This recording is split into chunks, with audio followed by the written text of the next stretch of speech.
everyone, welcome back to my channel. My name is Andrea and today is July 16, which means I have been on Booktube for exactly 1 year. I don't understand where the time went because it feels just like yesterday, but a lot has changed, and when I look at all of it and scroll down my videos, I realize that it has been a very long time actually. So I will share with you sort of my reflections and thoughts on Booktube and my experience, and I kind of want to direct this video more to people considering starting Booktube, because I watched a few of those before I gained the courage to join. I think hearing other people's experiences really helps when you're trying to take that leap. A funny story about my first video. I filmed that first video about 75 times because of many reasons. Number one, I had a lot of insecurities to work through, but one of the main ones was that I never liked the sound of my voice, and I avoided recordings like the plague. But after starting Booktube and after a few videos and a few edits, my voice was the last thing on my mind. I got over it so quickly, and then I had other insecurities that came up, and I remember that first video just being kind of in shock and not understanding how to deal with it. And another kind of funny thing about that first video was that I never understood what people meant when they said that they edit videos. For me, editing meant special effects. So the way some people have like glitter across the screen or special super duper fancy effects. I thought that's what editing meant. So I thought that I could just sit down in front of a camera and film all the way through. So if you watch my very first video, don't, but if you do, the whole thing is just taken in one shot without me trying to crop things out, because I didn't know that you had to, you know, you can say and swear and do whatever and take 2 and take 3 and then put it on a software and crop those things out. I had no idea you could do that. So it was really funny to learn the difference between what I thought editing meant and what I actually discovered it really meant. Another thing that was very interesting was that this journey, instead of me learning things about other stuff like other books, this process has been more me learning more about myself. And that was a surprise. For one, I learned to trust myself a lot more. And I know that sounds very bizarre. I think I bought a lot of books because of Booktube. I was so easily influenced, Every time a booktuber said something was good or they looked happy about it, I just had this compulsion to go get it.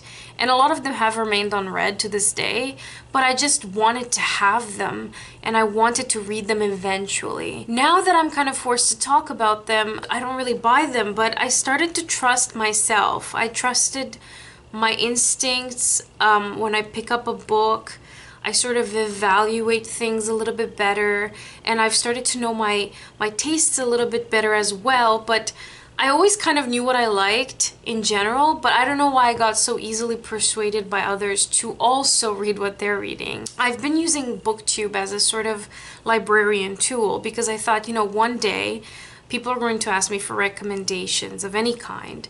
And if I know all of the books from Booktube and I've learned about every genre, then I can recommend books without me myself having read them. So at first it was kind of like a research tool, but then I got so deeply sucked into it that it just took over my habits.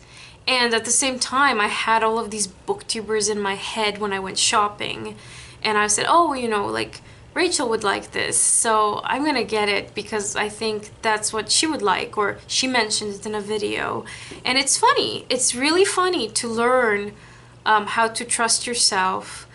And to be honest, if I look at my first video, to go from hi Booktube to, oh yeah, here are 3 theory books worth your time.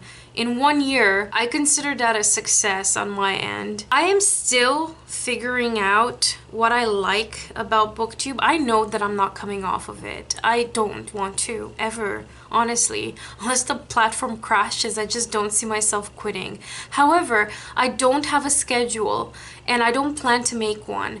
I want to make videos when I feel like it. I really do. And I want to think of every video as a Harry Potter Horcrux where I put a part of myself in that video and I want to be happy with it and I want to feel like I was reflective and gave it my honest opinion and my honest self. But beyond that, I think I'm still kind of working through the formats of YouTube.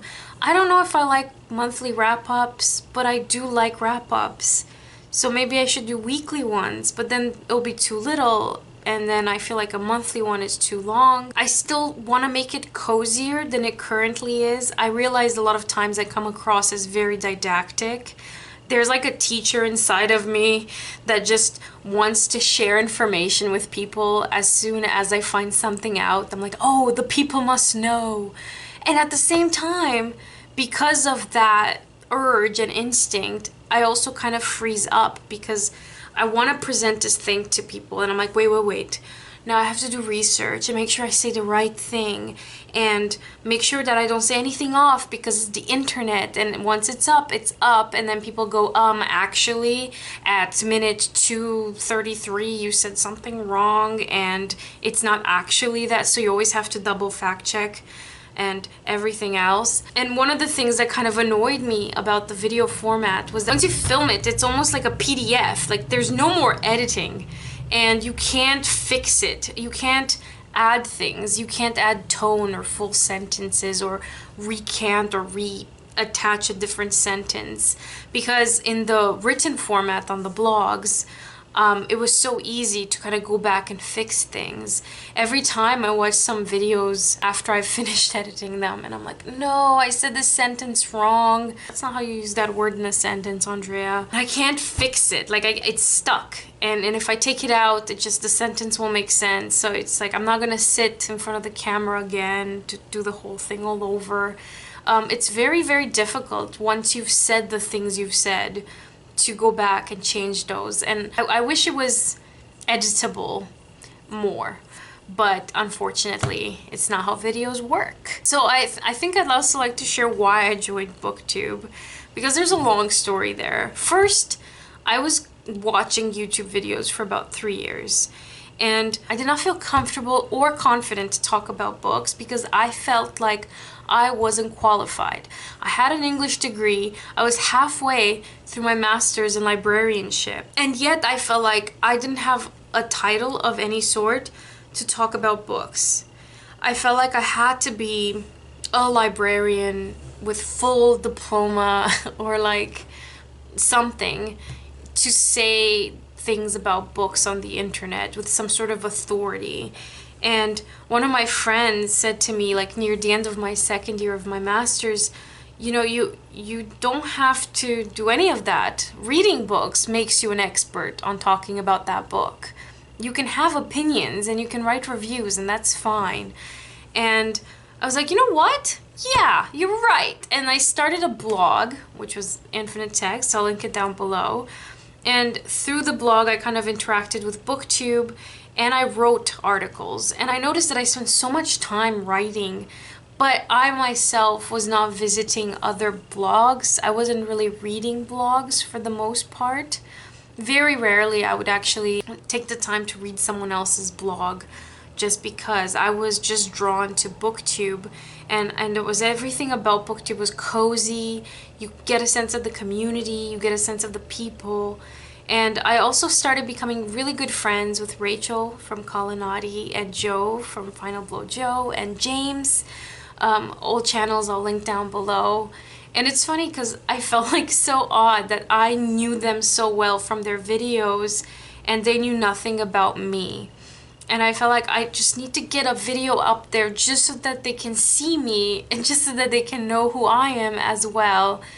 Because it felt like a very odd one-sided friendship in a weird way. So I just wanted to get to know them better. And then I took a leap of courage and I got a camera. Took forever to film. Realized I need lighting and editing software. It took a while at the beginning. It took a while to get on the platform and figure it all out. But if you want to do that, do not hesitate to do it. It's a little rocky at the very beginning, but it's so easy afterwards and it's so much fun.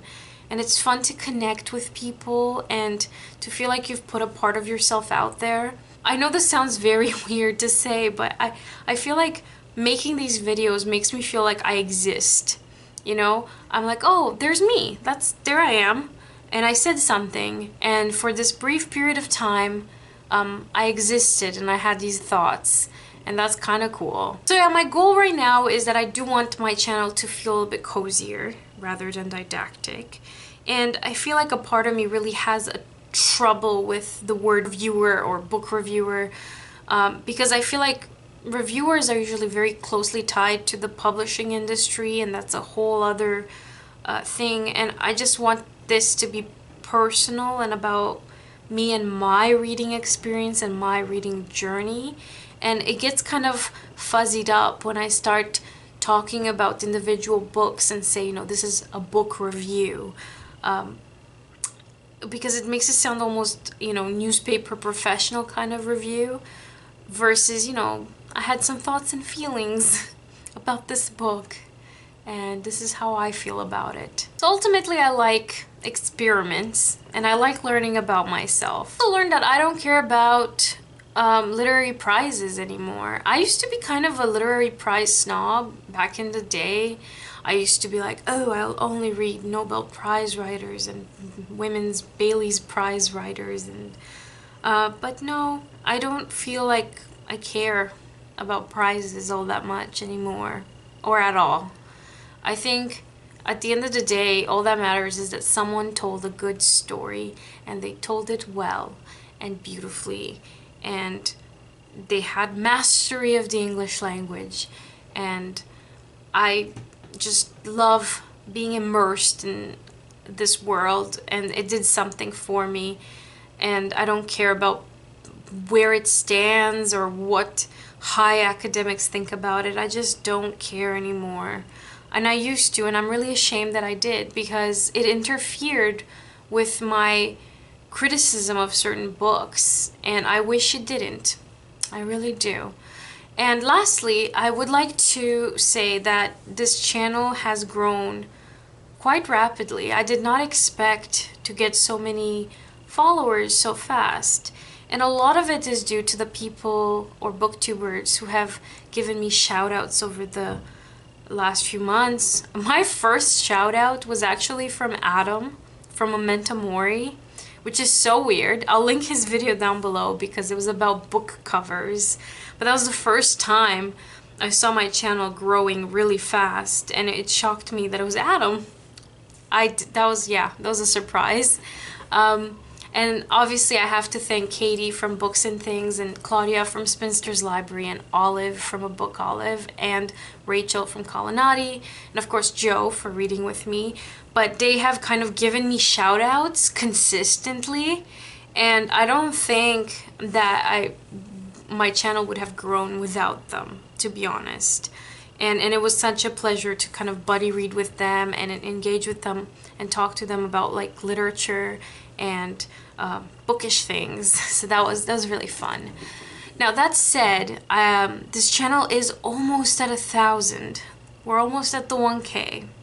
And I would like to thank all of you. I would like to shout out a few people because there are some channels that I've been watching lately that I really love. First, I'd like to start with a blog.